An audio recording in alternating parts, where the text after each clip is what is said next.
미주노래 모든 영상은 주식 투자의 참고 자료로만 활용하시기 바랍니다.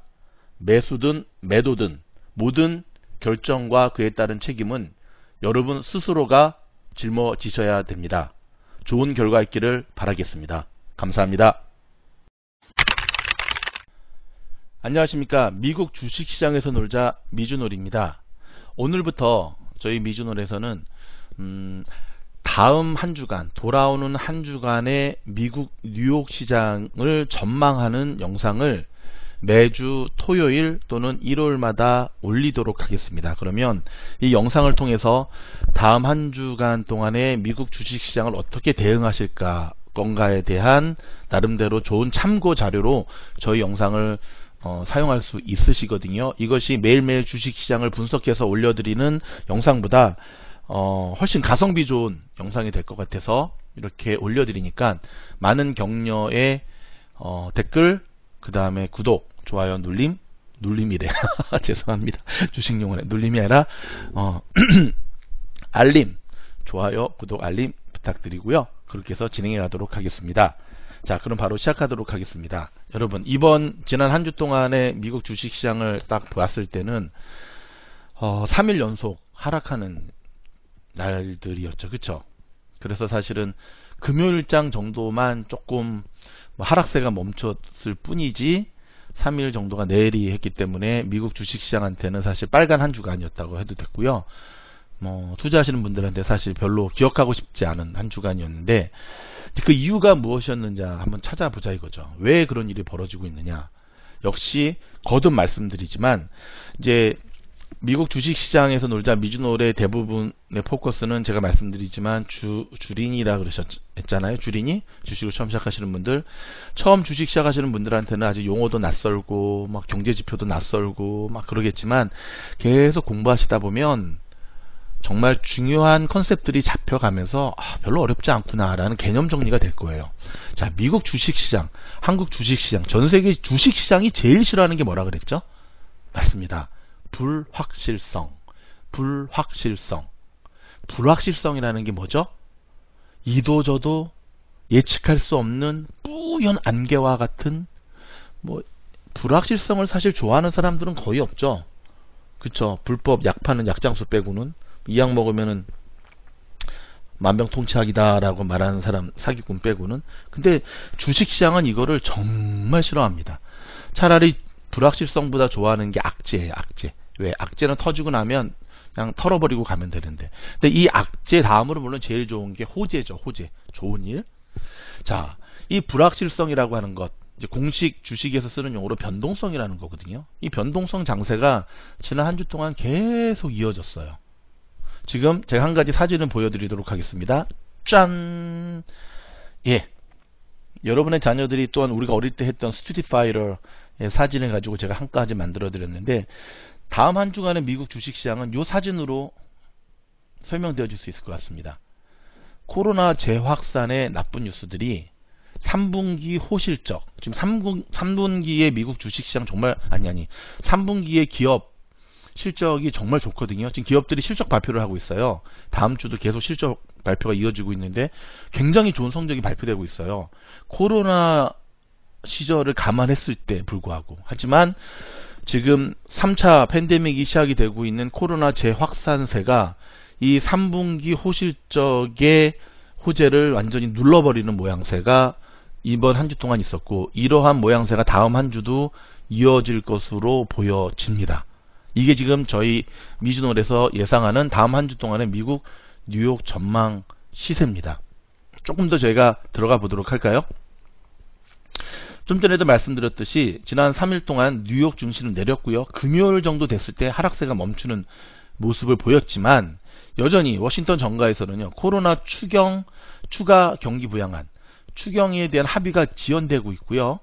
다시금 뉴스들은 미국 전역에서 코로나 확진자가 늘어난다는 추세들, 이 뉴스들은요 투자자들의 마음을 위축시켜 버립니다.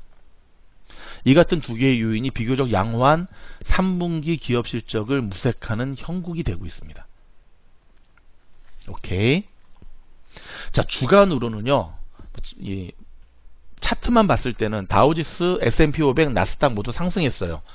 근데 상승폭이 너무 작기 때문에 저걸 상승이라고 말해도 될까 싶을 정도로 다우지수는 0.07, S&P는 S&P 500은 0.19, 나스닥은 0.79. 자, 이 3지수가 영업일로 보면 그래도 사흘간 연속해서 하락세를 보였지만 금요일에 추세를 좀 멈추었고요. 다가오는 주간에는 다시 증시는 근데 내려갈 것으로 보여집니다. 전반적으로. 그 이유는 나온다 합의가 될 것 같다 하는 추가 부양안 협상이 지금 도저히 진도를 내지 못하고 있어요. 트럼프는 1.8조 달러 규모보다 더 큰 확대 의사를 합의할 의사를 비추었지만 공화당 내부에서 반발이 되게 심하죠. 그래서 트럼프 대통령이 낸시 팔로 하원 의장한테 공화당 쪽은 내가 설득하겠다.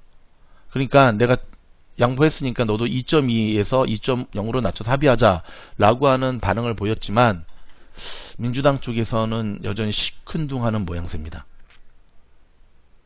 많은 투자자들이요 대선 전에 추가 부양안에 대한 협상 타결을 기대하지 않고 있습니다. 정확하게 말하면 지친 거죠. 여러분 어릴 때 우리가 들었던 늑대 소년 이야기 기억하십니까? 늑대 옵니다 해서 사람들이 모였는데 늑대가 하나 거짓말이었어요. 늑대 옵니다 해서 거짓말이었어요. 늑대 옵니다 거짓말이었어요. 근데 진짜 늑대 옵니다 할 때 사람들은 어떻게 되죠? 그렇죠. 믿지 않았죠. 그런 이솝우화처럼 지금 지연되는 추가 부양으로 인해서 미국 경제 회복이 더뎌진다는 것이 거진 기정사실화되고 있거든요. 현재 정치 구도에서는요, 부양책이 시급히 필요한 경제 부분에 상당한 타격을 가할 것이라고 우려했습니다. 경제 전문가들에 따르면 지금까지 계속 지지부지하고 끌었던 2차 경기 부양 안의 지연은요, 분명히 혹독한 대가로 우리에게 다가올 거라 그래요. 합의가 되고 타결이 돼도 그 약발은 이제는 약발 자체가 소진되어 본 분위기. 그러니까 마치 백신이 개발됐는데 백신을 맞으려고 기다렸던 환자들이 다 죽어버리는 모양새. 슬프죠. 특별히 중소기업이라든지 항공업계는 이게 사실 정치적인 문제가 아니라 생존과 밀접한 문제잖아요.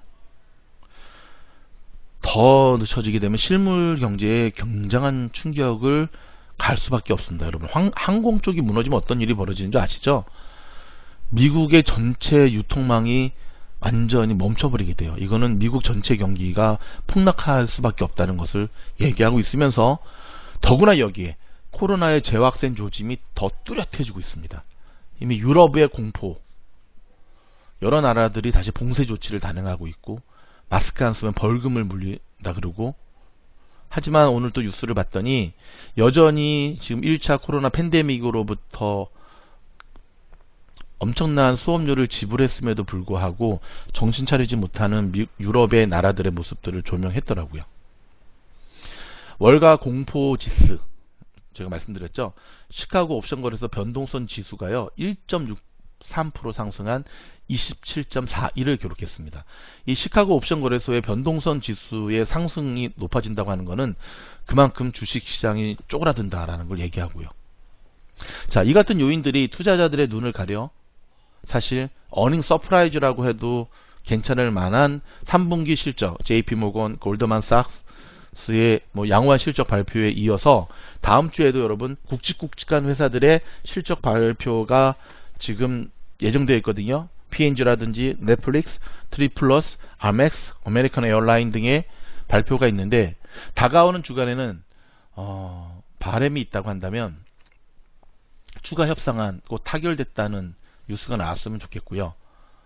이것이 나올 때 저는 시장이 반등할 수 있을 거라고 보여집니다. 그렇다면 다음 주에 예정되어 있는 경제지표, 각 기업별의 경제지표의 일정을 제가 차트와 함께 지금 알려드리도록 하겠습니다. 내일 월요일 날은요, 내일 모레죠.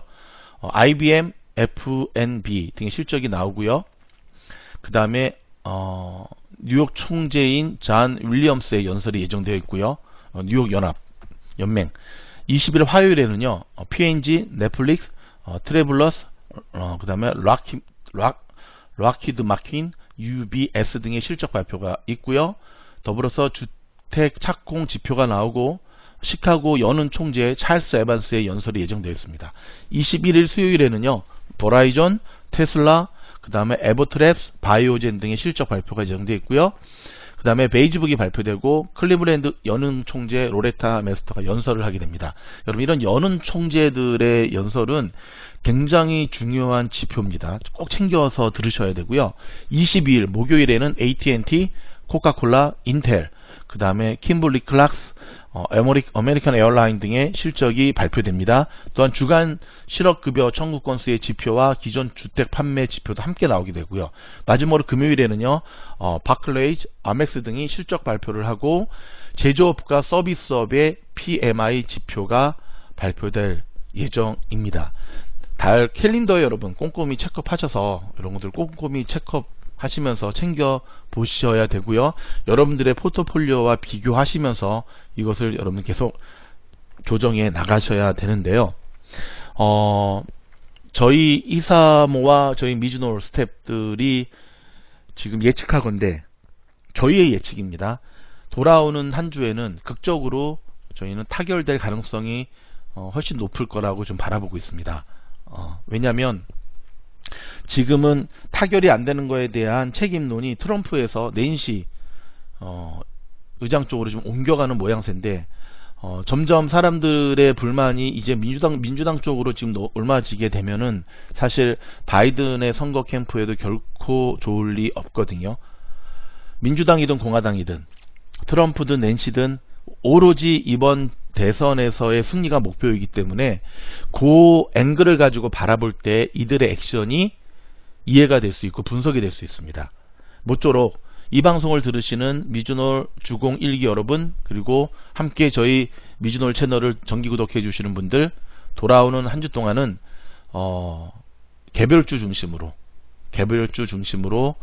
포트폴리오를 다시 재구성하는 가운데 좋은 수익률을 얻을 수 있기를 미주놀이 응원하도록 하겠습니다.